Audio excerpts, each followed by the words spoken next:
Bible పల్లవి పాడుకుందాం. భలే భలే మాట బంగారు మాట. భలే భలే మాట బంగారు మాట, బైబిల్లో మాట యేసు మాట. భలే భలే మాట బంగారు మాట, బైబిల్లో మాట యేసు మాట. నా జీవితాన నీ జీవితాన మరువాని మాట యేసు మాట. నా జీవితాన నీ జీవితాన మరువాని మాట యేసు మాట. భలే భలే మాట బంగారు మాట, బైబిల్లో మాట యేసు మాట. భలే భలే మాట బంగారు మాట, బైబిల్లో మాట యేసు మాట. ప్రార్థన చేసుకుందాం. ప్రేమగల మా తండ్రి, పరిశుద్ధుడా, దయగలిగిన మా గొప్ప తండ్రి యేసుక్రీస్తు వారి ఘనమైన నామమును బట్టి ప్రార్థిస్తున్నాం. మరొకసారి తండ్రి అయా మరి మీ వాక్యం ద్వారా మాట్లాడండి. మా మధ్యకి తీసుకొచ్చినటువంటి ప్రభా మరి రాజుని జ్ఞాపకం చేసుకుని మీ పరిశుద్ధాత్మ శక్తితో బలంతో నింపండి. మీ ఆత్మతో అభిషేకించి మా మధ్యన బలపరిచి వాడుకునండి. మీ శరీరంలో మీ రక్తంలో మేము పాలు పొందుకు మునుపు అయోగ్యంగా పాలు పొంది నష్టపోకుండా వాక్యం ద్వారా హెచ్చరిక నుండి ప్రభా మేము మార్పు నుండి దేవా మీకు ఇష్టమైన రీతిలో యోగ్యమైన రీతిలో మీ శరీరంలో మీ రక్తంలో పాలు పొందుటకు సహాయం చేయండి. తీసుకొచ్చిన వారందరిని బట్టి మిమ్మల్ని స్తుతిస్తూ ఉన్నాం తండ్రి. ఇంకా రావాల్సిన వారిని కూడా దేవా మీరు త్వరపెట్టి తీసుకురామని ప్రార్థిస్తున్నాం. కృపదయచేయమని వేడుకుంటూ మీ ప్రజల నుంచి నిద్రమొత్తు బడలేక అనారోగ్యాలను తొలగించండి. కూడి వచ్చిన మీ ప్రజలందరినీ కూడా మీ పరిశుద్ధాత్మ శక్తితో బలంతో నింపండి. మీ ఆత్మ నింపుదలతో నింపమని ప్రార్థిస్తున్నాం. మీ ప్రజల నుంచి నిద్రమొత్తు బడలేక అనారోగ్యాలను తొలగించండి. ప్రభా నీ ప్రజలకు మంచి ఆరోగ్యం బలం దయచేయమని, వినగలిగిన చెవిని గ్రహముల హృదయం దయచేయమని వేడుకుంటూ మరి మా మధ్యకు పంపబడినటువంటి సహోదరుడు రాజుని జ్ఞాపకం చేసుకుని మీ ఆత్మతో మీ పరిశుద్ధాత్మ శక్తి బలంతో నింపి వాడుకొనమని యేసుక్రీస్తు వారి నామంలో స్తుతించి ప్రార్థించి అడిగి వేడుకుంటున్నాం తండ్రి. ఆమేన్.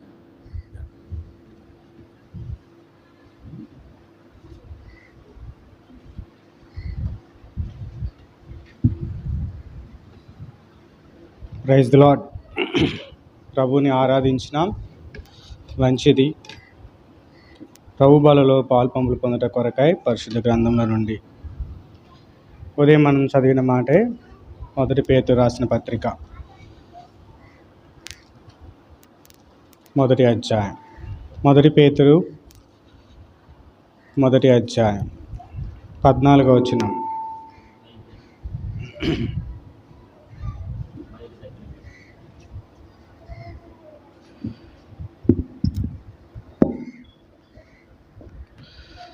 మొదటి పేతురు 1వ అధ్యాయం 14వ వచనం. అందరం కలిసి చదువుకుందాం. నేను పరిశుద్ధుడై ఉన్నాను కనుక మీరును పరిశుద్ధులై ఉండుడని వ్రాయబడి ఉన్నది. నేను పరిశుద్ధుడై ఉన్నాను కనుక మీరును పరిశుద్ధులై ఉండుడి. ప్రభు సహాయం కొరకై మరొకసారి చిన్న ప్రార్థన.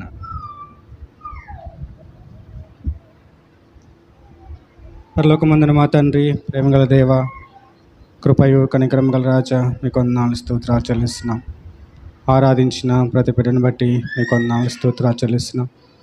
ఇంకా రక్షించబడి ఎవరైతే ఆరాధించలేకున్నారో వారికి మరొక తరుణం అనుగ్రహించి నీ నామమునకు మీరు మహిమ తెచ్చుకొనము. ఇంకా రక్షణ లేని వారు ఎవరైతే ఉన్నారో వారిని దర్శించము, వారిని రక్షించుకొనము. వారి నామం మహిమ తెచ్చుకోవాల్సిందిగా ప్రార్థిస్తున్నాం. దయగల తండ్రి, కృపగల దేవా, నీ ప్రియ బిడ్డల మధ్య నన్ను కూడా ఉంచినందుకై వందనాలు స్తోత్రాలు చెల్లిస్తున్నాం. అవును ప్రభా, నీవు పరిశుద్ధుడైన దేవుడు.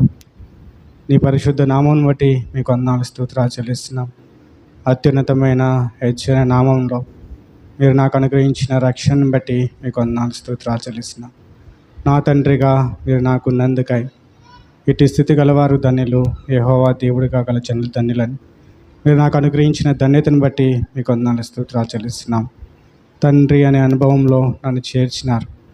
దేవా వందనాలు స్తోత్రాలు. ఒకప్పుడు కయ్యూని సంబంధముగా దుష్టుని సంబంధుడు ఆ క్రియలు చెడ్డవై నేనుండగా ప్రభా నా కొరకై ఒకేసారి ఆ కలువరు శిలువను మీరు అర్పించుకొని నా సజీవ బలియాగాన్ని బట్టి నన్ను పరిశుద్ధపరిచినందుకై మీకు వందనాలు స్తోత్రాలు చెల్లిస్తున్నాం.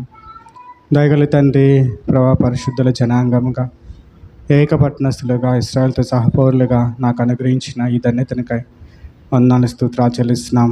ప్రభా నా యొక్క శాపము నుండి నాకు విమోచన విడుదల అనుగ్రహించి ప్రభా పరిశుద్ధుల స్వాస్యంలో తేజవాసుల పరిశుద్ధుల స్వాస్యంలో ప్రభా తండ్రి నాకు అనుగ్రహించిన నిరీక్షను బట్టి వందనాలు స్తోత్రాలు చెల్లిస్తున్నాం.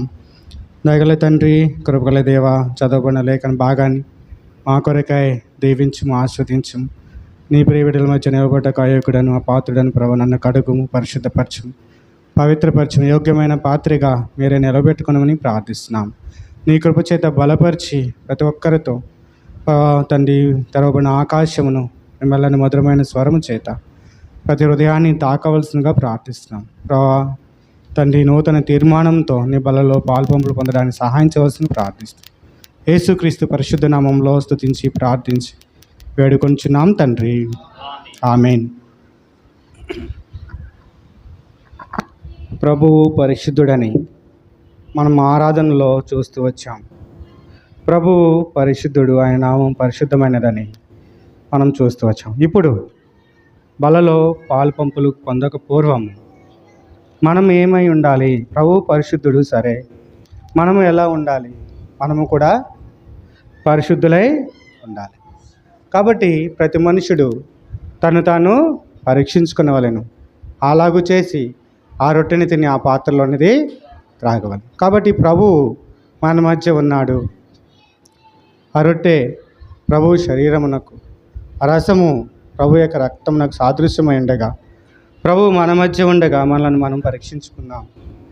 ఎలాగూ మనం ఉన్నాం, ఏ రీతిలో మనం ఉన్నాం, దేవుడు మన నుంచి ఆశించేది, దేవుడు మనల్ని ఎందుకు పిలిచినాడు, దేవుడు పరిశుద్ధులుగా ఉండాలని మనల్ని పిలిచినాడు, ఎందుకు మనల్ని రక్షించినాడు, పరిశుద్ధులంగా ఉండాలని దేవుడు మనలను రక్షించినాడు. అయితే ఆ పరిశుద్ధతలో మనము జీవిస్తున్నామా లేదా అనేది మనల్ని మనం పరీక్షించుకొని యోగ్యముగా బలలో పాలు పంపులు పొందుదాం.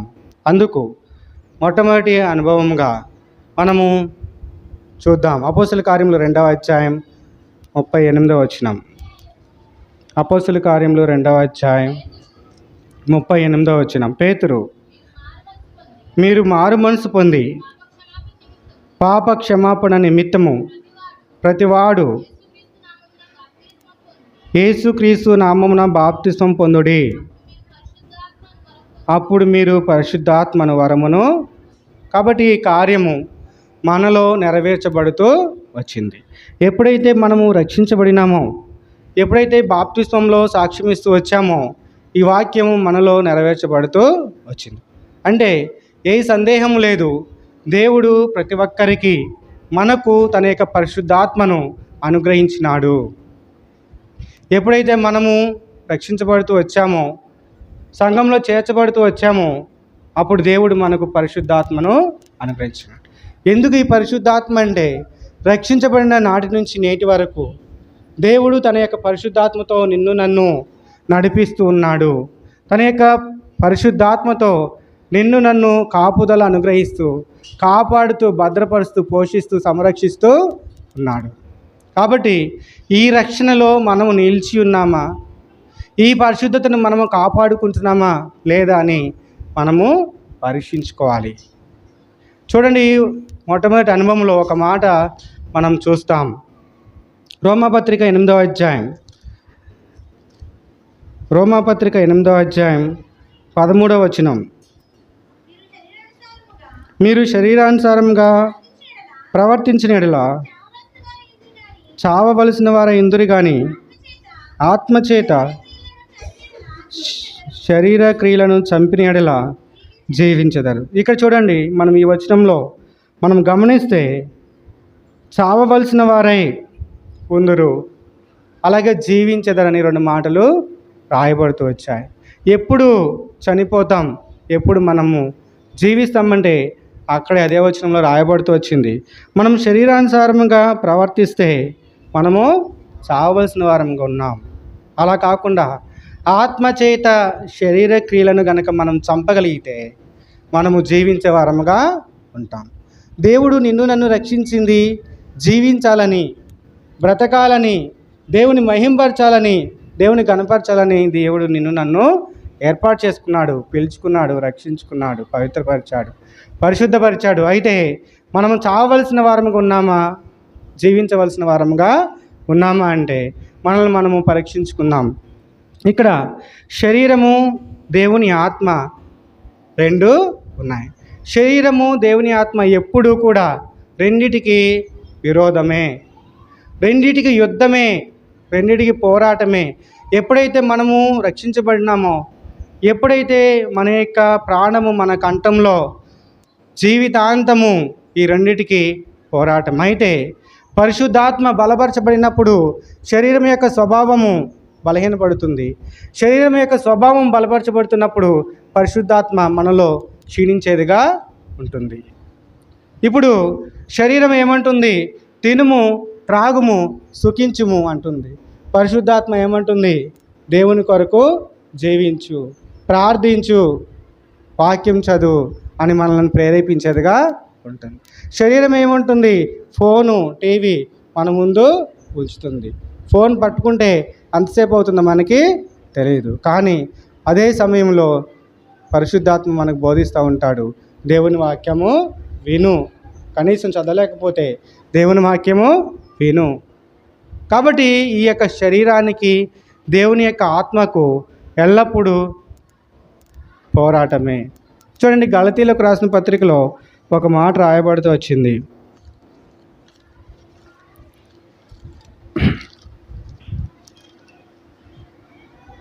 గలతీ 5వ అధ్యాయం 25వ వచనం. మనమును ఆత్మను అనుసరించి జీవించేవారం అయితే ఆత్మను అనుసరించి క్రమముగా నడుచుకుందాం. కాబట్టి మనము ఆత్మను అనుసరించి జీవించే వారమైతే మన జీవితం ఏ రీతిగా ఉంటుందంటే క్రమముగా ఉంటుంది. ప్రతి విషయంలో మనము క్రమంగా నడుచుకుంటాం. మన యొక్క వ్యక్తిగత జీవితం క్రమంగా ఉంటుంది, మన యొక్క కుటుంబ జీవితం క్రమంగా ఉంటుంది, మన యొక్క సంఘ జీవితం, మన యొక్క ఆత్మీయ జీవితం క్రమముగా ఉంటుంది. క్రమము కానిది ఏమవుతుంది? అక్రమం. క్రమము కానిది అక్రమం. మేలైనది చేయనెరిగి అలాగూ చేయకుండా పాపం. ఏదైతే క్రమం అని మనకు తెలియపరుస్తూ వచ్చిందో ఆ రీతిగా నడుచుకుంటే మనల్ని దేవుడు మెచ్చుకునేవాడుగా ఉంటాడు. అలా కాని అట్లా అక్రమం చేయవారులారా, మీరు నా యొద్ద నుండి తొలగిపోండి. మీరెవరో నాకు తెలియదు. కానీ పరిశుద్ధ జనాంగముగా, దేవుని సొత్తైన ప్రజలుగా మనం ఉన్నప్పుడు దేవుడు మన గురించి అనే మాట ఏంటంటే, చూడండి మత్తయి సువార్త 25వ అధ్యాయం, మత్తయి సువార్త 25వ అధ్యాయం 34వ వచనం. అప్పుడు రాజు తన కుడివైపున ఉన్నవారిని చూచి, నా తండ్రి చేత ఆశీర్వదింపబడిన వారులారా రండి, లోకం పుట్టినది మొదలుకొని మీ కొరకు సిద్ధపరచబడిన రాజ్యమును స్వతంత్రించుకొనుడి. దేవుడు నీకు నాకు ఇచ్చే ఆధిక్యత ఏంటంటే, లోకము పుట్టినది మొదలుకొని మీ కొరకు సిద్ధపరిచిన రాజ్యమును స్వతంత్రించుకొనుడి, నా తండ్రి చేత ఆశీర్వదింపబడిన వారులారా అని పిలవాలని దేవుడు ఆశించేవాడుగా, ఆకాంక్షించేవాడుగా ఉన్నాడు. అట్లా కాని ఎడల మనం అక్రమంగా నడుచుకుంటే దేవుడు మనలను త్రోసివేసేవాడుగా ఉన్నాడు. అదే అధ్యాయంలో రాయబడుతూ వచ్చింది 41వ వచనంలో, మత్తయి 25. అప్పుడు ఆయన ఎడమవైపున ఉన్న వారిని చూచి, శపింపబడిన వారులారా నన్ను విడిచి అపవాదికిని వాని దూతలకును సిద్ధపరచబడిన నిత్యాగ్నిలోనికి పోవడి. కాబట్టి అపవాదికిని తన దూతలకును సిద్ధపరచబడిన నిత్యాగ్ని. దేవుడు రెండింటిని సిద్ధపరుస్తూ ఉన్నాడు. పరలోకాన్ని, లోకం పుట్టినది మొదలుకొని మన కొరకు సిద్ధపరచబడింది పరలోక రాజ్యం, దేవుని రాజ్యం. రెండవదిగా అపవాదికిని, దాని అనుచరులకును, దాని సంబంధికులకు కూడా దేవుడు సిద్ధపరిచినాడు నిత్య అగ్నిని. మనము దేనికి పాత్రులమై ఉన్నాం, మనల్ని మనమే పరీక్షించుకోవాలని దేవుడు ఆశిస్తూ ఉన్నాడు. మనము ఆశీర్వదించబడిన జనాంగంలో ఉండాలని, కుడివైపున ఉండవారి వల్లే ఉండాలని, దేవుని రాజ్యాన్ని స్వతంత్రించుకోవాలని దేవుని యొక్క ఉద్దేశం. అయితే మనం ఏం చేయాలంటే ఆత్మచేత శరీర క్రియలను చంపేవారముగా ఉండాలి. శరీరము బలహీనపరచబడి, శరీరం అంటే భౌతిక సంబంధమైన శరీరం కాదు, కానీ శరీర సంబంధమైన స్వభావము బలహీనపరచబడినప్పుడు ఆత్మ బలపరచబడేదిగా ఉంటుంది. ఎప్పుడు బలపరచబడుతుందంటే యెహోవా కొరకు ఎదురు చూసేవారు నూతన బలము పొందారు. ఎవరైతే యెహోవా కొరకు నిత్యం ఎదురు చూస్తూ ఉంటారో వారు దినదినము అనుదినము నూతన బలం పొందుకునేవారుగా ఉంటారు. వారికి శరీరం యొక్క ప్రభావం వారి మీద, శరీర స్వభావం వారి మీద పెత్తనం చేయడానికి అవకాశమే లేదు. కాబట్టి ఇటువంటి యొక్క ధన్యతలో మనం ఉండాలని దేవుని యొక్క ఉద్దేశమై ఉన్నది. ఇది మొట్టమొదటి అనుభవం. మనం ఆశీర్వదించబడిన జనాంగముగా ఉండాలని, దేవుని యొక్క ఆత్మచేత దేవుడు మనకు అనుగ్రహించిన రక్షణలో నిలిచి ఉండాలని దేవుని యొక్క ఉద్దేశమై ఉన్నది. రెండవదిగా మనం చూస్తాం హెబ్రీలకు రాసిన పత్రిక 12వ అధ్యాయం. హెబ్రీలకు రాసిన పత్రిక 12వ అధ్యాయం 14-15 వచనాలు. అందరితో సమాధానమును పరిశుద్ధతయు కలిగి ఉండుటకు ప్రయత్నించుడి. పరిశుద్ధత లేకుండా ఎవడును ప్రభువును చూడడు. మీలో ఎవడైనను దేవుని కృపను పొందకుండా తప్పిపోనేమో అనియు, చేదైన వేరు ఏదైనను మొలిచి కలవరపరచుట వలన అనేకులు అపవిత్రులైపోదురేమో అనియు చాలు. కాబట్టి ఇప్పుడు ఇంకా రాయబడుతూ వచ్చింది, పరిశుద్ధత లేకుండా ఎవడును ప్రభువును చూడలేడు. ప్రభువు పరిశుద్ధుడు, దేవుడు మనల్ని పరిశుద్ధపరిచినాడు. అయితే ఇక్కడ రాయబడుతూ వచ్చింది రెండవ అనుభవముగా, చేదైన వేరు ఏదైనా మొలిచి కలవర పెడుతుందేమో మిమ్మల్ని మీరు పరీక్షించుకోనండి. నేను పరిశుద్ధాత్మను వరమును మీకు అనుగ్రహించా, పరిపూర్ణంగా ఆత్మపూర్ణులై ఉండుడని దేవుడు సెలవిస్తూ వచ్చాడు. సంపూర్ణంగా, పరిపూర్ణంగా హృదయమార దేవుడు మనకు ఆత్మను అనుగ్రహిస్తే ఆ యొక్క పరిశుద్ధాత్మను పక్కకు త్రోసి చేదైన వేరు ఏదైనా మొలిచిందేమో మనము పరీక్షించుకునే వాళ్ళని దేవుని వాక్యము సెలవిస్తూ ఉంది. చూడండి, ఒక మాట చూస్తాం. యెహోషువ గ్రంథము, యెహోషువ 7వ అధ్యాయం.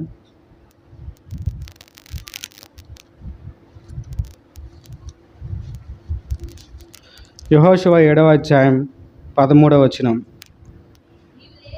యెహోషువ 7:13 చదవండి. నీవు లేచి జనులను పరిశుద్ధపరిచి వారితో ఇలాగూ చెప్పుము, రేపటికి మిమ్మును మీరు పరిశుద్ధపరచుకొనుడి. ఇశ్రాయేల దేవుడైన యెహోవా సెలవిచ్చినది ఏమనగా, ఇశ్రాయేలీయులారా, మీ మధ్య శాపగ్రస్తమైనది ఒకటి కలదు.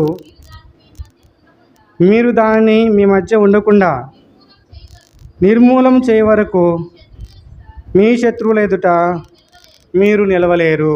కాబట్టి ఈ వాక్యంలో మనకు తెలియపరుస్తున్నది ఏంటంటే, మీ మధ్య శాపగ్రస్తమైనది ఒకటి కలదు.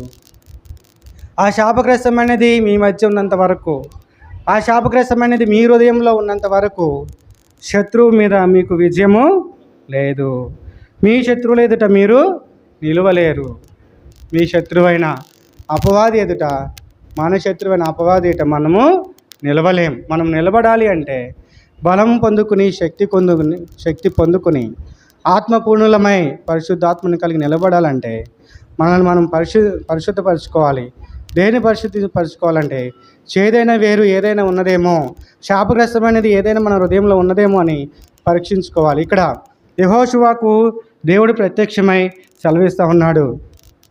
యెహోషువ యొక్క నాయకత్వంలో దేవుడు అప్పటికే అనేక అద్భుత కార్యములు జరిగించాడు. అరవీర భయంకరులైన అమాలీకుల మీద యుద్ధశూరుడైన యెహోషువ నాయకత్వంలో ఇశ్రాయేలుకు గొప్ప విజయాన్ని దేవుడు అనుగ్రహించాడు. అప్పటికే యోర్దాను యొక్క జలరాశిని ఏకరాశిగా నిలవబెట్టి ఇశ్రాయేలును వారి మధ్య 6 నేల మీద దేవుడు నడిపించాడు. అంతేకాదు బలమైన కోటలు కలిగిన యెరికో పట్టణాన్ని దేవుడు విశ్వాసం ద్వారా ఇశ్రాయేలుకు అనుగ్రహించినాడు. కానీ హాయి అనే ఒక చిన్న పట్టణాన్ని ఇశ్రాయేలు ఇక్కడ జయించలేకపోతూ వచ్చారు. వారు హాయి పట్టణాన్ని జయించడానికి ఎంతోమంది ఇశ్రాయేల్ యొక్క సైన్యం మొత్తం కూడా అవసరం లేదు, 2-3 వేల మంది ఉంటే సరిపోయే హాయి పట్టణాన్ని ఇశ్రాయేల్ జయించలేకపోతూ వచ్చారు. ఎందుకనంటే వారిలో శాపగ్రస్తమైనది ఉన్నది. మన హృదయంలో మనము పాపమును లక్ష్యం చేసిన యెడల యెహోవా మన మొరను ఆలకించడు. దేవుడు మన మొరను ఆలకించడు. శత్రువు మీద మనకు విజయము రాదు. కాబట్టి ఇక్కడ యెహోషువ ద్వారా దేవుడు తెలియపరిచే మాట ఏంటంటే మిమ్మల్ని మీరు పరిశుద్ధపరచుకోనండి. చూడండి, ఇప్పుడు యెహోషువ వారి మధ్య ఉన్నాడు. సింహాసనాసీనుడై ఉండి ఒక్కొక్క గోత్రాన్ని పిలుస్తూ వచ్చాడు. ఇక్కడ ఒక్కొక్క గోత్రాన్ని నిలబెడుతూ ఉన్నప్పుడు ఒక గోత్రము వారి మధ్య పట్టబడుతూ వచ్చింది. యెహోషువ 7వ అధ్యాయం 17వ వచనంలో రాయబడుతూ వచ్చింది. 7వ అధ్యాయం 17వ వచనం, యోధా వంశమును దగ్గరకు రప్పించినప్పుడు జరాహీల వంశము పట్టబడెను. జరాహీల వంశమున పురుషుల వరుసను దగ్గరకు రప్పించినప్పుడు జబ్ది పట్టబడెను. చాలు. కాబట్టి ఆ తర్వాత ఆకాను పట్టబడుతూ వచ్చాడు. కాబట్టి ఇప్పుడు సింహాసనాసుడైన ప్రభువైన దేవుడు మన మధ్య ఉన్నాడు. అనేక శరీరమునకు రక్తమునకు సాదృశ్యమైన బల్ల మన మధ్య ఉన్నది. దేవుడు మనలను నిలబెడుతూ వస్తున్నాడు. తన ముందు నీలో శాపగ్రస్తమైనది ఏదైనా ఉన్నదా? దేవుడు ముందుగానే వారికి సెలవిచ్చినాడు, ఇది మీకు వద్దు, దాన్ని మీరు ముట్టకుడి, పోవుడి తొలగిపోవుడి, అపవిత్రమైన దాన్ని దేన్ని ముట్టకుడి అని వారికి సెలవిస్తే వారి శాపగ్రస్తమైన దాన్ని తీసుకొచ్చి వారి యొక్క హృదయాల్లో వారి మధ్యను పెట్టుకున్న దాన్ని బట్టి చాలా చిన్న సైన్యమైన హాయి పట్టణం మీద వారు అపజయాన్ని పొందుతూ వచ్చారు. కాబట్టి ఆకాను పట్టబడుతూ వచ్చాడు. కాబట్టి మన యొక్క యాత్రా జీవితంలో, విశ్వాస జీవితంలో పడిపోయే వారంగా, కృంగిపోయే వారంగా ఉండాలని దేవుని యొక్క ఉద్దేశము కాదు. కాబట్టి ఆకాను ఏమి ఆశించినాడంటే అక్కడ 21వ వచనంలో రాయబడుతూ వచ్చింది, దోపుడు సొమ్ములో ఒక మంచి షీనారు పై వస్త్రమును 200 తులముల వెండిని 10 తులముల ఎత్తుగల ఒక బంగారు కమ్మని నేను చూచి వాటిని ఆశించి తీసుకుంటుని.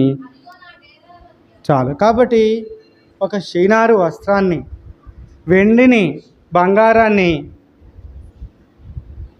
ఆకాను ఆశించిన వాడిగా ఉన్నాడు. కాబట్టి ఒక మనుషుడు కూడా అంటూ ఉన్నాడు, నా యొక్క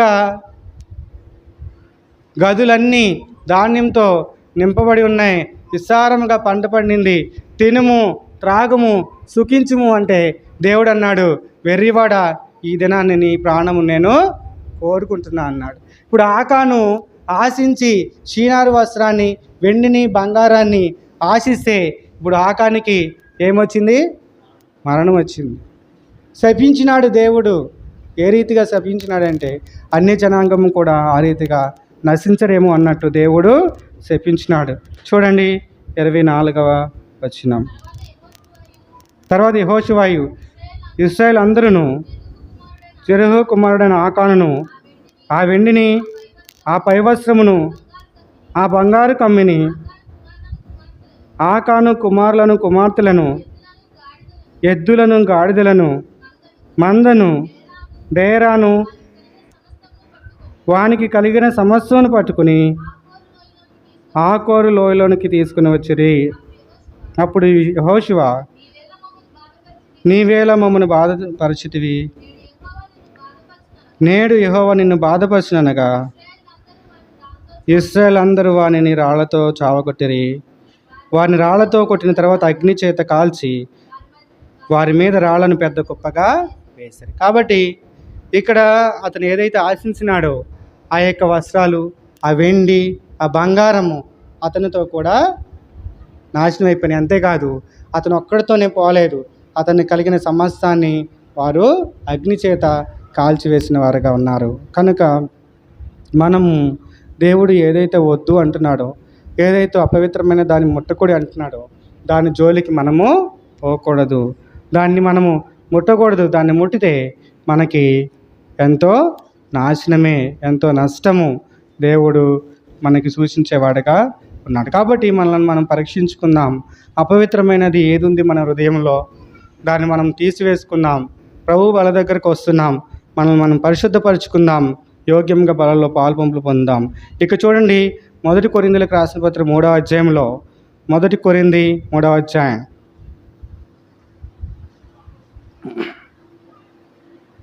11, 12, 13 వచనాలు.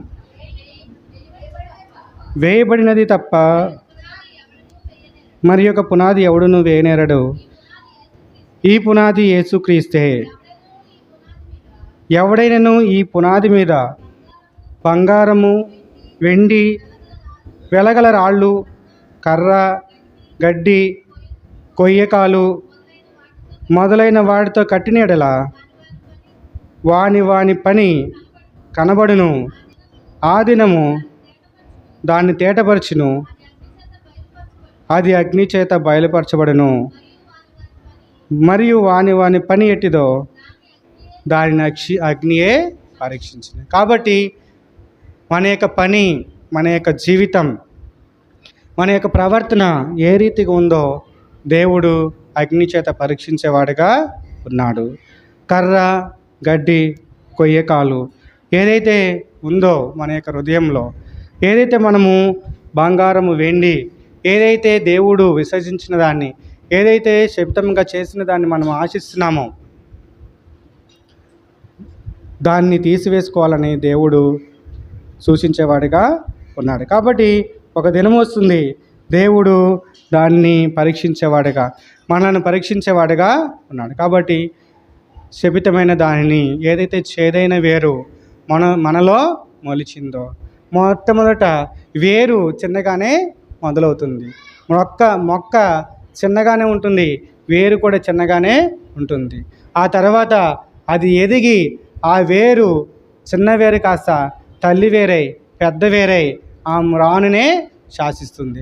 అది పడిపోవాలి అన్నా వేరే శాసిస్తుంది, నిలబడాలన్నా వేరే శాసిస్తుంది. కాబట్టి చేదైన వేరు కనుక మొలిస్తే ఆ చెట్టు మొత్తం నాశనం అయిపోతుంది, దేనికి ఉపయోగపడినదిగా ఉంటుంది, నిరుపయోగంగా. కాబట్టి శపితమైన దానిగా, శాపానికి గురయ్యేదిగా ఉంటుంది. కనుక చేదైన వేరు మనలో ఏదైనా ఉందా, మనలను మనము పరీక్షించుకుందాం. మొట్టమొదటిగా మనం చూసి వచ్చాం, పరిశుద్ధాత్మను వరము దేవుడు మనకు అనుగ్రహించాడు. ఈ పరిశుద్ధాత్మ వరం ఎందుకంటే శరీరం యొక్క స్వభావాన్ని జయించడానికి. శరీరం యొక్క స్వభావాన్ని జయిస్తే దేవుడు మనలను ఆశీర్వదించబడిన జనాంగంగా మనల్ని పిలిచేవాడిగా ఉన్నాడు. రెండోదిగా మనం చూస్తూ వచ్చాం, చేదైన వేరు ఏదైనా మనలో మొలిచి కలవర పెడుతుందా, దాన్ని మనం తీసివేసుకుని యోగ్యంగా బలలో పాల్పంపులు పొందుదాం. మూడవదిగా చూస్తాం, చూడండి, యాకోబు రాసిన పత్రిక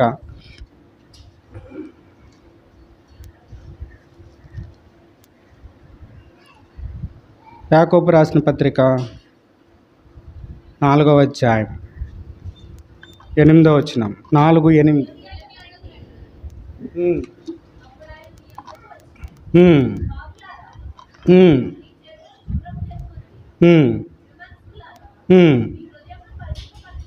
చాలు. కాబట్టి యాకోబు రాసిన పత్రిక 4వ అధ్యాయం 8వ వచనంలో దేవుడు మనకు పరీక్షించే మాట ఏంటంటే, దేవుడు మనల్ని పరీక్షించే మాట ఏంటంటే, ద్విమనస్కులారా మీ హృదయములను పరిశుద్ధపరచుకొనండి.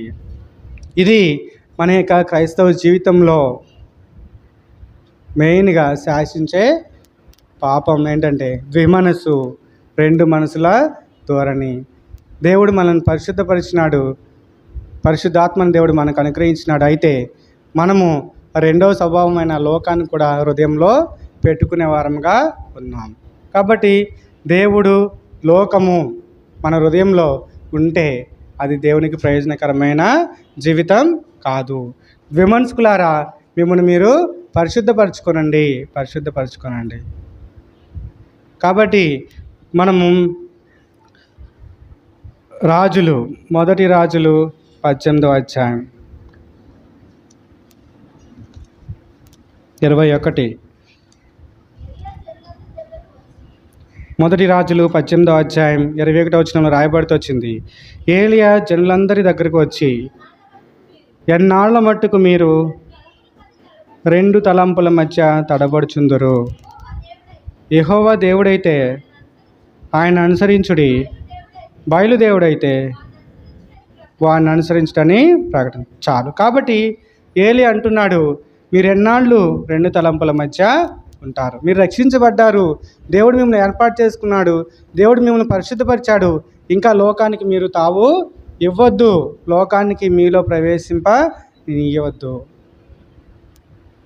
కాబట్టి లోకాన్ని, శరీరాన్ని మనము జయించే వారంగా మనం ఉండాలని దేవుడు సూచిస్తూ ఉన్నాడు. కాబట్టి రెండు తలంపులు మీకు వద్దు. ఈ యొక్క సన్నివేశం మొత్తము మనకి ఎరిగిన విషయం. అయితే ఇక్కడ ఒక వచనం మనం చూస్తాం. చూడండి, అదే అధ్యాయం, మొదటి రాజులు 18వ అధ్యాయం 30వ వచనం. అప్పుడు ఏలియా నా దగ్గరకు రండని జనులందరితో చెప్పగా జనులందరూ అతని దగ్గరికి వచ్చిరి. అతడు కింద పడద్రోయబడి ఉన్న యెహోవా బలిపీఠమును బాగు చేసి.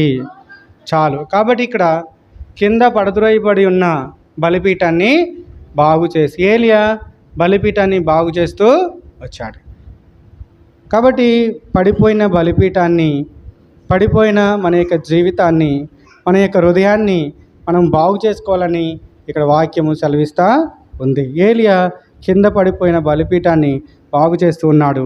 మనము కూడా మన యొక్క జీవితాన్ని, మన యొక్క బ్రతుకును మనం బాగు చేసుకునే వారంగా ఉండాలని దేవుని యొక్క ఉద్దేశం. ఎందుకనంటే మన యొక్క హృదయము చంచలమైన మనసు, మన యొక్క హృదయము ద్విమనస్సు కలిగినది. కనుక ఈ ద్విమనస్సు అనేది దేవుడు ఉపేక్షించేవాడుగా, త్రోసివేసేవాడుగా ఉన్నాడు. కనుక దీన్ని మనము మన హృదయంలో నుంచి తీసివేసుకుందాం. ఇక్కడ చూడండి, అదే అధ్యాయంలో రాయబడుతూ వచ్చింది 38వ వచనం. మొదటి రాజులు 18:38. అతడు ఇలాగున ప్రార్థన చేయుచుండగా యెహోవా అగ్ని దిగి దహన బలి పశువును, కట్టెలను, రాళ్లను, బుగ్గిని దహించి కందకమందున నీళ్లను ఆర్పోచేసింది. కాబట్టి ఇక్కడ దేవుని యొక్క కార్యం జరుగుతూ వచ్చింది.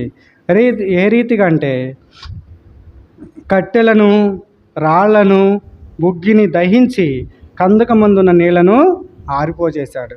కాబట్టి ఇక్కడ కట్టెలు అనేవి మన యొక్క ద్విమనస్సుకు సూచనగా ఉంది. మన యొక్క శరీర తత్వానికి, శరీరానుసారమైన మనసుకు సూచనగా ఉన్నాయి. కట్టె అంటే ఈ శరీరం. కాబట్టి శరీర స్వభావం ఏ రీతిగా, ఈ కట్టె ఏ రీతిగా ఉంటుందంటే, మరి తడిచిపోయిన కట్టెని తీసుకెళ్ళి బాగా మండుతున్న కట్టెల మధ్యలో ఉంటే ఏమవుతుంది? అది మండిపోతుంది, కాలుతుంది, మంటను రగిల్చేదిగా ఉంటుంది. అలా కాకుండా బాగా మండే కట్టెని తీసి బయట పెడితే ఏమవుతుంది? ఆరిపోతుంది. కాబట్టి ద్విమనస్సు అంటే మనం పరిశుద్ధుల మధ్య ఉంటే, పరిశుద్ధుల సహవాసంలో ఉంటే, సంఘంలో ఉంటే, నిత్యము దేవునితో సంబంధం కలిగి ఉంటే మనం ఎప్పుడు వెలిగించబడే వారముగా, వెలుగును ప్రచురపరిచే వారముగా, మనం మండేవారంగా ఉంటాం. అలా కాకుండా మనం ఎంత మండేవారమైనా అనుకుంటే, అది మనం ఏకంగా ఉంటే, ఒక్కరమే ఉంటే అది చల్లారిపోయేదిగా ఉంటుంది. చల్లగానైనా ఉండు, వెచ్చగానైనా ఉండు, నిలువెచ్చని స్థితి మాత్రము వద్దు. నామకార్థమైన క్రైస్తత్వం మనకు వద్దు. గడిచిన కాలం చాలు మనం ప్రవర్తించిన రీతి.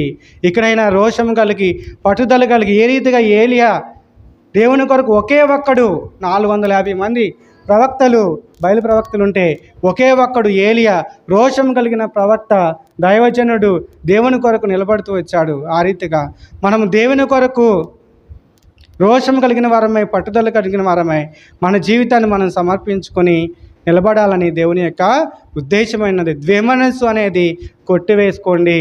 ద్విమనస్సు మనకి సరైనది కాదు. మిమ్మల్ని మీరు పరిశుద్ధపరచుకోండి అని దేవుడు మూడోదిగా మనకి సెలవిస్తూ ఉన్నాడు. 3 విషయాలు మనం చూస్తూ వచ్చాం. ఏ విషయాల్లో మనము తొలగిపోతూ ఉన్నాం, ఏ విషయాల్లో మనల్ని మనం సరి చేసుకోవాలి, ఏ రీతిగా మనం యోగ్యంగా బలలో పాలు పొందాలని 3 విషయాలు మనము చూస్తూ వచ్చాం. ఏంటంటే ఫస్ట్ది పరిశుద్ధాత్మను మనం కాపాడుకోవాలి. దేవుడిచ్చే రక్షణను మనము ఆ రక్షణలో మనం నిలిచే వారముగా ఉండాలి. రెండవదిగా మనం చూస్తూ వచ్చాం, చేదైన వేరు ఏదైనా మొలిస్తే, అది ఏదైనా కానీ లోకంలో ఉన్న ఆశ ఏదైనా కానీ మనలో మొలిస్తే దాన్ని తీసివేసుకునే వారంగా మనము ఉండాలి. మూడవదిగా ద్విమనస్సును మనము తీసివేసుకుని పరిశుద్ధపరచబడిన వారమై దేవుని కొరకు జీవించే జనంగా ఉండాలి. అయితే ఇక్కడ ఈ 3 విషయాలు మనం చూసాం. తర్వాత మనము పరిశుద్ధంగా జీవించాలంటే మన యొక్క యాత్రా జీవితంలో పరిశుద్ధత కలిగి మనం ముందు కొనసాగాలంటే ఒక 4 విషయాలు మనము చూస్తాం. ఏ రీతిగా ఏ విషయాలు మనం కలిగి ఉంటే దేవుడు మనల్ని పరిశుద్ధంగా నడిపిస్తాడు అనేది మనము ఇప్పుడు ఒక 4 విషయాలు చూస్తాం. క్లుప్తంగా 4 విషయాలు చూసి ముగించుకుంటాం. చూడండి, నిర్గమాకాండము ఒకసారి చూడండి. నిర్గమాకాండము 31వ అధ్యాయం 14-15 వచనాలు. నిర్గమాకాండము 31, 14-15 వచనాలు చదవండి. కావున మీరు విశ్రాంతి దినమును ఆచరింపవలెను, నిశ్చయముగా అది మీకు పరిశుద్ధము. దాన్ని అపవిత్రపరచువాడు తన ప్రజల నుండి కొట్టివేయబడును. 6 దినములు పనిచేయవచ్చును,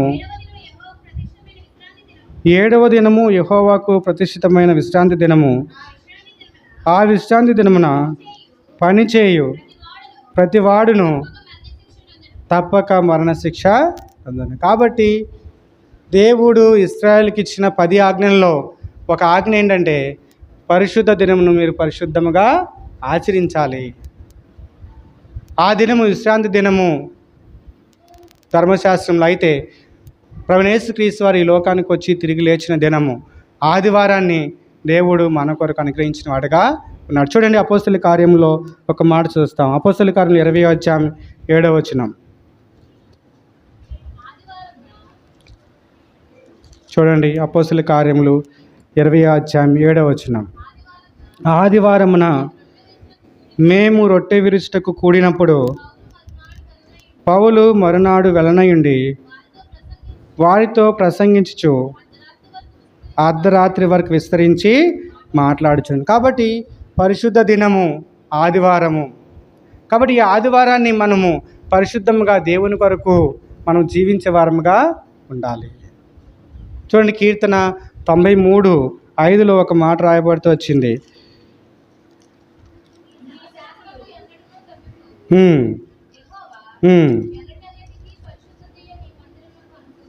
కాబట్టి ఎన్నిటన్నిటికీ పరిశుద్ధతే నీ మందిరమునకు.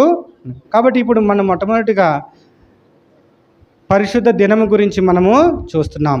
దేవుడు పరిశుద్ధపరిచిన యొక్క ఆదివారాన్ని మనం నిర్లక్ష్యంగా మనము ఇంటి దగ్గరే మనం ఆదివారాన్నే అనేక పనులను మనము చేసుకునే వారంగా, ఆదివారం కొరకు అనేక పనులను పెట్టుకునే వారంగా ఉంటాం. ఎంతో నిర్లక్ష్య స్వభావంతో మనం ఆదివారం గడిపే వారంగా ఉంటాం. దేవుడు సెలవిస్తూ వచ్చాడు, ఆదివారము మీరు పరిశుద్ధముగా ఆచరించాలి. కాబట్టి నిర్లక్ష్య స్వభావం అనేది ఆనాడు ధర్మశాస్త్ర కాలంలో ఎంతో కఠినంగా శిక్షించేవారు. మరణశిక్షే. ఎవరైతే ఆదివారమున పనికి వెళ్తారో వారికి మరణశిక్ష విధించబడుతూ వచ్చింది. దేవుడు ఇశ్రాయేలుకు సెలవిస్తూ వచ్చాడు ఏమనంటే ఆదివారం భత్యం కూడా ముందు రోజే సమకూర్చుకు, ఏదైతే ఆహారము ఏదైతే తినడానికి కావాల్సి ఉందో అది మీరు శనివారమే సమకూర్చు. కాబట్టి మనం ఎటువంటి పని ఆదివారం పెట్టుకోనకుండా ఆదివారము పరిశుద్ధ దినముగా మనము ఆచరించాలని దేవుని యొక్క ఉద్దేశమైనది. కాబట్టి విస్తారమైన పనులు పక్కన పెట్టి దేవుని కొరకు జీవించే వారముగా మనము ఉండాలి. మొట్టమొదటిగా పరిశుద్ధ దినం, రెండవది పరిశుద్ధ మందిరం. ఇప్పుడు చదవండి 93:5.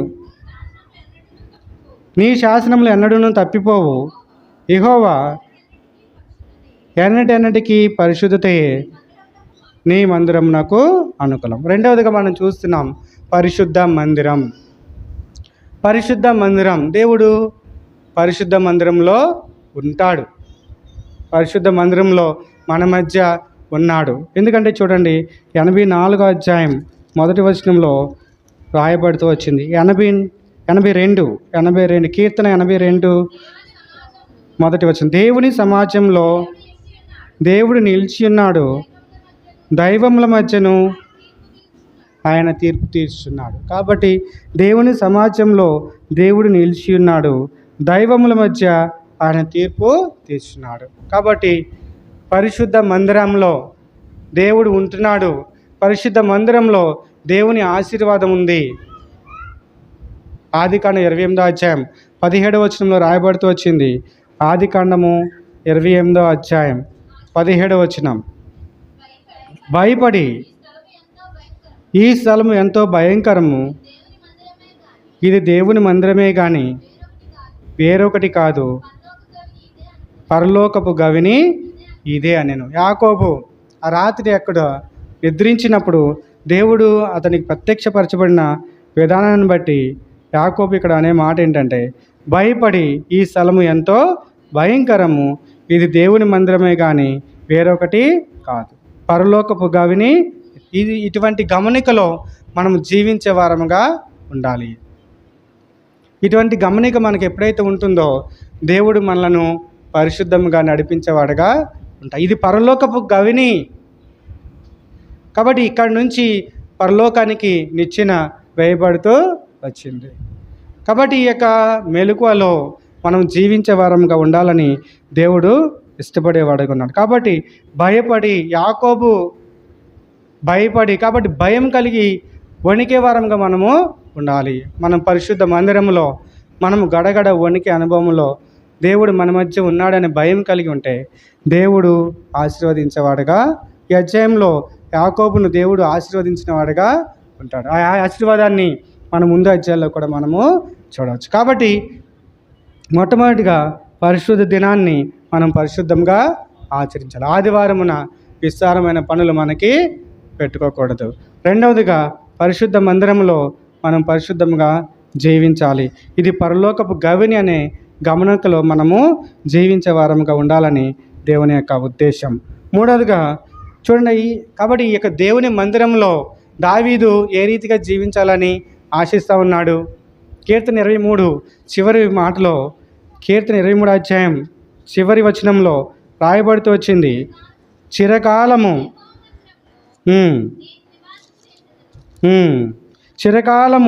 యెహోవా మందిరంలో నేను నివాసం చేశాను. చిరకాలము. కాబట్టి మహారాజు దావీదుకు దేవుని మందిరంలో నివాసం చేయాలనే అంత అవసరమేమీ లేదు. ఆయన యొక్క ఇల్లు, అంతఃపురం, ప్యాలెస్లో అతను జీవించవచ్చు. కానీ దేవుని మందిరంలో దావీదు జీవించాలని ఎంతో ఆశ కలిగిన వాడికి ఉన్నాడు. చిరకాలము యెహోవా మందిరంలో నేను నివాసము చేసేదాన్ని. కాబట్టి నా కుటుంబము నిత్యము నీ సన్నిధిలో ఉన్నట్లు నా కుటుంబాన్ని ఆశీర్వదించని సమూయేలు గ్రంథంలో మనము చూడవచ్చు. కాబట్టి దావీదే అంత ఆశ కలిగి ఉంటే అల్పులమైన మనము దేవుని మందిరంలో జీవించడానికి ఎంత ఆశ ఆకాంక్ష కలిగి ఉండాలని దేవుడు మనకి సూచించేవాడిగా ఉన్నాడు. మూడవదిగా మనం చూస్తాం, చూడండి 2వ దినవృత్తాంతములు 35వ అధ్యాయం. 2వ దినవృత్తాంతములు 35వ అధ్యాయం.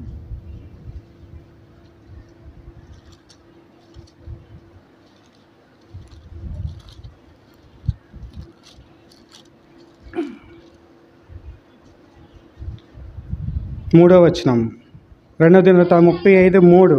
ఇశ్రాయేలు అందరికీ బోధ చేయవారును యెహోవాకు ప్రతిష్ఠితులనైన లేవీలకు ఇలాగ ఆజ్ఞ ఇచ్చెను, పరిశుద్ధమైన మందసమును మీరిక మీ భుజముల మీద మోయక ఇశ్రాయేలు రాజైన దావీదు కుమారుడకు సొలొమోను కట్టించిన మందిరంలో దాని నుంచుడి. చాలు. కాబట్టి మూడవదిగా మనం చూస్తున్నాం, ఇక్కడ రాయబడినది ఏంటంటే పరిశుద్ధమైన మందసము. పరిశుద్ధమైన మందసము దేవుని మందిరంలో ఉండాలని దేవుడు ఆశించేవాడుగా ఉన్నాడు. కాబట్టి పరిశుద్ధమైన మందిరం, పరిశుద్ధమైన మందసం, ఇక్కడ పరిశుద్ధమైన మందసం అంటే పరిశుద్ధమైన గ్రంథం. ఆనాడు ఇశ్రాయేలుకు దేవుడిచ్చింది పరిశుద్ధమైన మందసం. ఇప్పుడు మనకి ఇచ్చింది ఏంటంటే పరిశుద్ధ గ్రంథం. ఇదే మనకు దేవుని పరిశుద్ధమైన మందసం. దీన్ని దేవుని మందిరమైన మన హృదయంలో ఉంచుకోవాలని దేవుడు ఆశించేవాడుగా ఉన్నాడు. కాబట్టి పరిశుద్ధ గ్రంథము అంటే దేవుని వాక్యం. కాబట్టి ఈ వాక్యం, నీ వాక్యము నా పాదములకు దీపము, నా త్రోవలకు వెలుగై ఉన్నది. కాబట్టి ఇటువంటి వాక్యాన్ని మనం హృదయంలో భద్రపరుచుకుంటే దేవుడు మనల్ని పరిశుద్ధంగా నడిపించేవాడుగా ఉంటాడు. కాబట్టి కీర్తన గ్రంథము 119లో రాయబడుతూ వచ్చింది, నీ ఎదుట నేను పాపం చేయకున్నట్లు నీ వాక్యం నా హృదయంలో ఉంచుకొని ఉన్నాను. ఈ వాక్యం మన హృదయంలో ఉంచుకుంటే దేవుడు మనల్ని పరిశుద్ధపరిచేవాడుగా, పాపానికి దూరపరిచేవాడుగా ఉన్నాడు. కాబట్టి ఈ వాక్యాన్ని నిత్యం మనం ధ్యానించే వారంగా ఉండాలి. ఈ వాక్యం అనుదినము మనము హృదయంలో భద్రపరుచుకునే వారంగా ఉండాలని దేవుడు ఆశించేవాడుగా ఉన్నాడు. కాబట్టి యోహాను సువార్త 1వ వచనం రాయబడుతూ వచ్చింది. ఏమని చదవండి? యోహాను సువార్త 1వ అధ్యాయం 1వ వచనం. ఆది యందు వాక్యం ఉండెను, వాక్యం దేవుని యొద్ద ఉండెను, వాక్యం దేవుడై ఉండెను. కాబట్టి దేవుడే వాక్యం. కాబట్టి దేవుడైన ఈ వాక్యాన్ని, దేవుడిని మన హృదయంలో భద్రపరుచుకుంటే మనకి ఎంత ధన్యత అది. కాబట్టి ఆ దేవుడే కృపాసత్య సంపూర్ణుడిగా శరీరధారి అయి ఈ లోకంలో జీవిస్తూ వచ్చాడు. మనకు అనిపిస్తూ ఉంటుంది, ఆ కాలంలో ఇశ్రాయేల్ మధ్య ప్రభువైన యేసుక్రీస్తు వారు ఈ లోకంలో భూమి మీద సంచరించాడు. మన కాలంలో నడిస్తే మనము చూస్తే ఎంత భాగ్యవంతులం అవుతామని మనకి ఎప్పుడైనా అనిపిస్తూ ఉంటుంది. కానీ ఆ ఇశ్రాయేల్ యొక్క దేశానికి వెళ్ళి ఎక్కడైతే దేవుడు నడిచినాడో, ఎక్కడైతే ఆ చెట్టు, జక్కయ్యను దర్శించిన చెట్టు, ఎక్కిన మేడి చెట్టు ఎక్కడైతే ఉందో, ఎక్కడైతే ఆయా స్థలాలు ఉన్నాయో ఇశ్రాయేల్ కొంతమంది, దేవుని ప్రజలు కొంతమంది వెళ్ళి దర్శిస్తూ ఉంటున్నారు. అయితే వాటిని ఎంతో ప్రత్యేకంగా ఇప్పటికీ చెప్పుకునేవారుగా ఉన్నారు. అయితే మనకు అనుగ్రహించబడిన ఈ దేవుని వాక్యాన్ని, దేవుడై ఉన్న ఈ వాక్యాన్ని మనం హృదయంలో భద్రపరచుకోవాలని దేవుని యొక్క ఉద్దేశమైనది. కనుక కొలసీలు రాసిన పత్రిక 3వ అధ్యాయంలో ఒక మాట రాయబడుతూ వచ్చింది. కొలసీలకు 3:16 వచనం చివరి మాట. కొలసీలు 3:16లో చివరి మాట నేను చదువుతాను చూడండి. దేవుని గూర్చి గానం చేయొచ్చు సమస్త విధములైన జ్ఞానముతో క్రీస్తు వాక్యము మీలో సమృద్ధిగా నివసింపనీయుడి. కాబట్టి దేవుని వాక్యాన్ని మనలో సమృద్ధిగా నివసింపనీయాలి, సమృద్ధిగా ఉండాలి దేవుని వాక్యము మనలో. అప్పుడు పరిశుద్ధాత్మ కార్యము మనలో జరిగేదిగా ఉంటుంది. చూడండి, ఆ యొక్క రోమా సైన్యము దేవుణ్ణి పట్టుకోవడానికి ఆ యొక్క రాత్రి ఆ యొక్క వనంలో దేవుణ్ణి పట్టుకొని బంధించి తీసుకెళ్ళడానికి వచ్చినప్పుడు మీరు ఎవరిని వెతుకుతున్నారు అని దేవుడు అంటున్నప్పుడు, మేము నజరేయుడైన యేసుని వెతుకుతున్నాము అని వాళ్ళు అంటారు. అప్పుడు దేవుడు అంటాడు, నేనే అన్నప్పుడు ఆ సైన్యం ఏమవుతుంది? కింద పడిపోతారు. ఎందుకని అంటే దేవుడు పరిశుద్ధుడు, ఆయన మాటలు అంత ప్రభావం ఉంది. అంత ప్రభావం కలిగిన ఈ వాక్యాన్ని మన హృదయంలో ఉంచుకుంటే మనం కూడా అంత బలవంతులంగా ఉంటామని దేవుడు మనకు సూచిస్తూ ఉన్నాడు. కాబట్టి కొలసీలు 3:16లో రాయబడుతూ వచ్చింది, ఈ వాక్యము, క్రీస్తు వాక్యము మీలో సమృద్ధిగా నివసింప ఇయుడి. కాబట్టి పరిశుద్ధ దినము, పరిశుద్ధ మందిరము, పరిశుద్ధ మందసము అంటే పరిశుద్ధ వాక్యం. చివరిదిగా మనం చూస్తాం, చూడండి అపోస్తుల కార్యము 4వ అధ్యాయం 42. చూడండి అపోస్తుల కార్యములు 2వ అధ్యాయం 42వ వచనం చదవండి. వీరు అపోస్తుల బోధ యందును సహవాసమందును రొట్టె విరుచుట యందును ప్రార్థన చేయట యందును ఎడతెగక ఉందిరి. కాబట్టి చివరిదిగా 4వదిగా దేవుడు మనకు సూచించే మాట ఏంటంటే పరిశుద్ధుల సహవాసం. కాబట్టి పరిశుద్ధ దినం, పరిశుద్ధ మందిరం, పరిశుద్ధ వాక్యం, పరిశుద్ధుల సహవాసం. ఈ పరిశుద్ధుల సహవాసం కనుక మనం కలిగి ఉంటే దేవుడు ఎల్లప్పుడూ మనల్ని భద్రపరిచేవాడుగా, పోషించి సంరక్షించి నడిపించేవాడుగా, శత్రు బారి నుంచి మనను కాపాడేవాడుగా ఉంటాడు. కాబట్టి అపోస్తుల బోధ యందును సహవాసమందును రొట్టె విరుచుట యందును ప్రార్థన చేయట యందు ఎడతెగక మనము ఉన్నామా లేదా మనల్ని మనము పరీక్షించుకుందాం. కాబట్టి ప్రతి మనుషుడు తను తాను పరీక్షించుకునేవాళ్ళం. కాబట్టి ఏం పరీక్షించుకోవాలంటే ఎడతెగక మనము ఈ సహవాసంలో ఉన్నామా లేదా. ఎడతెగక అంటే ఏమిటి దాని అర్థం? ఎప్పుడు సంగముగా కూడుకుంటే అప్పుడు. ఇందాక మనం చూస్తూ వచ్చాం, ఆదివారమున వారు కూడుకున్నప్పుడు పౌలు ఎప్పటి వరకు బోధించినాడంటే అర్ధరాత్రి వరకు బోధించినాడు. ఎవరు లేచి వెళ్ళా, అక్కడ వారు అలాగే కూర్చుని ఉన్నారు. కాబట్టి ఆదివారమున దేవుని సంఘంలో మనము ఏ రీతిగా దేవుని సహవాసము కలిగి ఉంటున్నాం అంటే మనం అప్పటి వరకు ఉండాలని కాదు, కానీ చెప్పబడే మాట ఏంటంటే ఎడతెగక మనం ఉండాలి అంటే ఎప్పుడు దేవుని సంఘంగా కూడుకుంటున్నారో అప్పుడు మనము వారి మధ్య పరిశుద్ధుల సహవాసంలో మనము ఉండాలి. అది మనము పరీక్షించుకోవాల్సిన విషయం. ప్రార్థన కూడికలో, తర్వాత బైబిల్ స్టడీలో, ఇంటి దగ్గర కృతజ్ఞత కూడిక జరిగినప్పుడు మనము పరిశుద్ధుల సహవాసంలో ఉంటున్నామా లేదా అనేది మనల్ని మనము పరీక్షించుకోవాలి. అలాగున దేవునితో సహవాసం చేసిన వారమైతే మనకు సమాధానము కలుగుతుంది. దేవుడు చూడండి, యోబు గ్రంథం 22వ అధ్యాయంలో ఆ మాట రాయబడుతూ వచ్చింది. యోబు గ్రంథం 22:21 వచనం. 22వ అధ్యాయం 21వ వచనం చదవండి. ఆయనతో సహవాసం చేసిన యెడల నీకు సమాధానం కలుగును, అలాగున నీకు మేలు కలుగును. కనుక ఆయనతో మనం సహవాసం చేసేవారమైతే మనకు హృదయాలకు ఎప్పుడు సమాధానమే, సంతోషమే, ఎప్పుడు మనకు మేలు. కనుక ఈ యొక్క సహవాసంలో మనము నిత్యము నడుచుకునే వారంగా, ఎడతెగక మనము ఉండేవారముగా, అపోస్తుల బోధ యందును సహవాసం యందును రొట్టె విరుచుట యందును ప్రార్థన చేయటం. కాబట్టి నేను ఖచ్చితంగా చెప్పగలను, మీ మధ్య నేను నిలబడ్డాను అంటే నేను ఈ రీతిగా దేవుడు నన్ను నడిపిస్తున్నాడు కనుకే. రక్షణ లేక ముందు కూడా, చిన్నప్పటి నుంచి కూడా, సండే స్కూల్ దినాల నుంచి కూడా దేవుని మందిరాన్ని నేను విడిచిన వాడను కాను. ఆ రీతిగా ప్రజలు, తల్లిదండ్రులు ఆ రీతికి నడిపించినారు కనుక కూడిక ఉంటే, దేవుని మందిరంలో కూడిక ఉంటే ఆ దినము యొక్క పనులు పోస్ట్పోన్ చేసుకునైనా మార్చుకునైనా కానీ దేవుని మందిరంలో మనము నిలబడితే దేవుని యొక్క ఆశీర్వాదాన్ని మనం ఖచ్చితంగా చూస్తాం. దేవుడు మనల్ని ఆశీర్వదించేవాడిగా ఉంటాడు. కాబట్టి ఇప్పుడు దేవుడు మంచి జీవనోపాధిని దేవుడు నాకు అనుగ్రహించినాడు. ఒకరిద్దరికి తెలుసు, నేను ఈ సంఘంలో దేవుడు నాకు టీచర్ ఉద్యోగాన్ని అనుగ్రహించినాడు. నా భార్య కూడా టీచరే, ఇద్దరం కూడా గవర్నమెంట్ టీచర్స్. అంటే భౌతికంగా దేవుడు దాన్ని నాకు అనుగ్రహించినాడంటే దేవుడు ఊరికే మనకు దాన్ని అనుగ్రహించడు.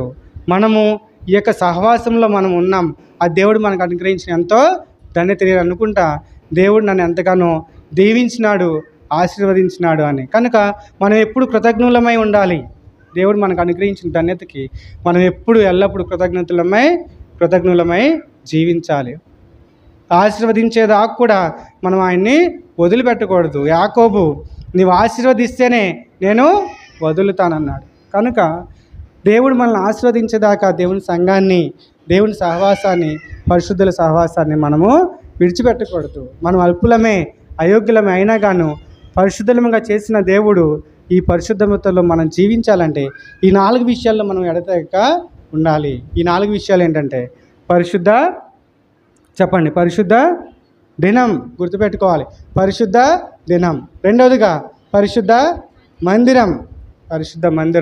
మూడవదిగా పరిశుద్ధ మందసం, పరిశుద్ధ వాక్యం. నాలుగవదిగా పరిశుద్ధుల సహవాసం. ఈ సహవాసంలో మనం ఎప్పుడైతే ఉంటామో అప్పుడు మన సహవాసము మన తండ్రితోనూ కుమారుడైన యేసుక్రీస్తుతో కూడా ఉంటుంది. అప్పుడు మన హృదయాలకి సమాధానము, సంతోషము దేవుడు అనుగ్రహించేవాడుగా ఉంటాడు. మొత్తం మనం 7 విషయాలు చూస్తూ వచ్చాం. 7 విషయాలు. ఏ విషయాలు? 3 విషయాల్లో మనం తప్పిపోయేదిగా మనము చూసాం. పరిశుద్ధాత్మను దేవుడు మనకు అనుగ్రహించినాడు. ఈ పరిశుద్ధాత్మలో దేవుడు మనకు అనుగ్రహించిన రక్షణలో నిలిచి ఉండే వారంగా మనము ఉండాలి. పరిశుద్ధాత్మతో శరీర స్వభావాన్ని జయించే వారంగా మనము ఉండాలి. రెండవదిగా మనం చూస్తూ వచ్చాం, చేదైన వేరు మనలో నుంచి తీసి పారవేసుకునే వారంగా, విశ్వాసతలో వేరు పారి స్థిరపరచబడే వారంగా మనము ఉండాలి. కాబట్టి కర్ర, గడ్డి, కొయ్యకాలు ఏదైనా ఉంటే అది అగ్ని చేత పరీక్షించబడేదిగా ఉంటుంది. కనుక మనము ఆ రీతిగా పరీక్షించుకొని నడుచుకునే వారంగా.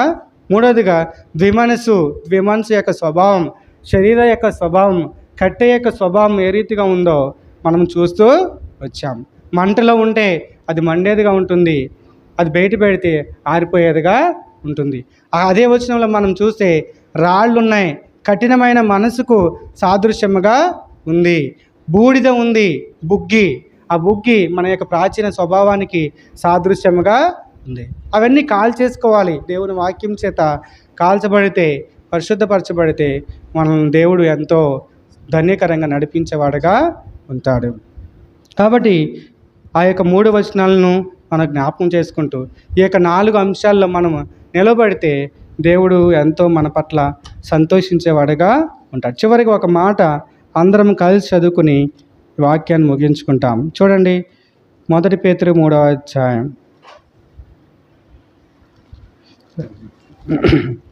2 పేతురు చూద్దాం. 2 పేతురు 3వ అధ్యాయం. 2 పేతురు 3వ అధ్యాయం అందరం కలిసి చదువుకుందాం. 11, 12 వచనాలు కలిసి ఉన్నాయి, చదువుకుందాం. ఇవన్నీ ఇట్లు లయమైపోవునవి గనుక ఆకాశములు రవులుకొని లయమైపోవునట్టు, పంచభూతములు మహావేంద్రంతో కరిగిపోనట్టు దేవుని దినపు రాకడ కొరకు కనిపెట్టుచు దానిని ఆశతో అపేక్షించుచు మీరు పరిశుద్ధమైన ప్రవర్తనతోనూ భక్తితోనూ ఎంతో జాగ్రత్త గలవారై ఉండవలెను. కాబట్టి చివరి మాటలు, దేవుని దినపు రాకడ కొరకు కనిపెట్టుచు దానిని ఆశతో అపేక్షించుచు మీరు పరిశుద్ధమైన ప్రవర్తనతోనూ భక్తితోనూ ఎంతో జాగ్రత్త గలవారై ఉండవలెను. కాబట్టి ఈ వాక్యాన్ని హృదయంలో స్మరించుకుంటూ యోగ్యంగా మనల్ని మనము నూతనపరచబడిన వారమై సరిచేసుకొనబడిన వారమై యోగ్యంగా బలలో పాలు పొందుదాం. దేవుడు ఈ వాక్యాన్ని దీవించి ఆశీర్వదించును గాక.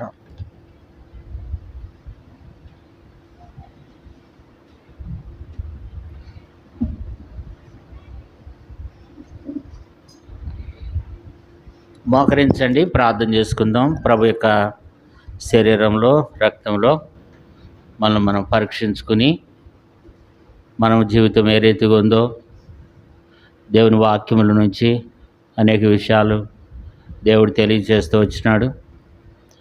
ఆయన పరిశుద్ధుడై ఉన్నాడు కనుక మనం కూడా పరిశుద్ధులమై ఉండాలని, మరి దేవుని యొక్క ప్రజలు ఇక్కడ కూడి ఉన్నటువంటి మనందరం కూడా పరిశుద్ధమైన జీవితాన్ని కలిగి, పవిత్రత కలిగి, ప్రభు యొక్క శరీరంలో, రక్తంలో మనం పాలు పొందాలి. ఈ పరిశుద్ధ మందిరంలో పరిశుద్ధ వాక్యం ద్వారా, ఆ పరిశుద్ధ మన్నా ద్వారా, మందసం ద్వారా మనము చేయబడిన వారమై, మరి అయోగ్యంగా కాకుండా, అపవిత్రమైన జీవితం కాకుండా పరిశుద్ధులుగా, నీతిమంతులముగా ఆయన ఏ రీతిగా అయితే పరిశుద్ధుడై ఉన్నాడో మనం కూడా పరిశుద్ధమైన జీవితాన్ని, భక్తిని కలిగి ఆ శరీరంలో ఆ రక్తంలో మనం పాలు పొందాలి. అది దేవుడు తన సేవకుని ద్వారా దాసుని ద్వారా మాట్లాడుతూ వచ్చినాడు. ఆ మాటలు మన హృదయంలో భద్రపరచబడిన వారమై మనం కూడా ఒప్పుకుని, ఒకవేళ మనలో ఏమన్నా పాపం ఉన్నదేమో, మనం ఇంకా మనలో పరిశుద్ధత లేదేమో, పరిశుద్ధత లేకుండా ప్రభు బల్ల పాలు పొందుతున్నామేమో, పరిశుద్ధమైన మందిరంలో ఉన్నాం. దేవుని యొక్క వాక్యం పరిశుద్ధమైనది.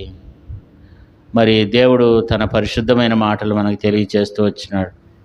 ఇంకా మనం అపవిత్రులుగా, ఇంకా మనం అనేక విషయాల్లో తప్పిపోయిన వారంగా, పడిపోయిన వారంగా, దిమ్మనస్కులై 2 రకాలైనటువంటి మనసు కలిగి ఉంటున్నాం మేము. కాబట్టి మనల్ని మనమే పరీక్షించుకుందాం. పరిశుద్ధమైన జీవితంలో, పరిశుద్ధమైన విధానంలో, పరిశుద్ధులముగా మనల్ని మనం ఒప్పుకొని, పరీక్షించుకొని, యోగ్యమైన రీతిలో ప్రభు శరీరంలో, రక్తంలో మనం పాలు పొందాం. మీరు అలాగే ప్రార్థనలో ఉండండి. ప్రభు యొక్క శరీరంలో, రక్తంలో మనం పాలు పొందాం.